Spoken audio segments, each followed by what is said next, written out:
ਲਓ ਵੀਰ ਜੀ ਤੁਹਾਡੇ ਵੀਰ ਚੱਲੇ ਨੇ ਬਲਦ ਰੇੜੀ ਤੇ ਆਹ ਡਰਾਈਵਰ ਰੱਖਿਆ ਜੀ ਮੈਂ ਚੋਟੀ ਦਾ। ਇੱਧਰ ਵੇਖ ਚੋਟੀ ਦੇ ਡਰਾਈਵਰ ਆ ਵੇਖ ਆਹ ਚੋਟੀ ਦਾ ਡਰਾਈਵਰ ਹੈ ਜੀ। ਅਸੀਂ ਹੁਣ ਲੌਕਟਾਈਨ ਲੱਦਣ ਚੱਲੇ ਆ ਸਕੂਲ ਲਈ। ਅਸੀਂ ਸਕੂਲੇ ਲੌਕਟਾਈਨ ਲਾਉਣ ਲੱਗੇ ਜੀ ਤੇ ਸਾਡੇ ਫਿਰਨੀ ਦੇਖੋ ਜੀ ਸਕੂਲ ਦੇ ਨਾਲ ਵਾਲੀ ਸਕੂਲੇ ਕੰਮ ਹੁੰਦਾ ਜੀ ਰੰਗ ਰੰਗਾਈ ਦਾ। ਆਹ ਬਾਪੂ ਜੀ ਆਹ ਸਾਡੇ ਮਗਰ ਬੰਦੇ ਆਉਂਦੇ ਜੀ ਜਿਨ੍ਹਾਂ ਨੇ ਸਾਡੇ ਠੇਕੇਦਾਰ ਤੇ ਮੇਰਾ ਭਰਾ ਲੇਬਰ ਆ ਰਹੀ ਹੈ ਜੀ।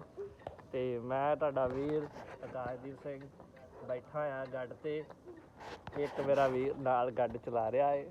ਇਹਨੂੰ ਆਪਾਂ ਚੋਟੀ ਦਾ ਡਰਾਈਵਰ ਰੱਖਿਆ ਜੀ। ਇਹਦਾ ਨਾਮ ਮੰਨੂ ਆ।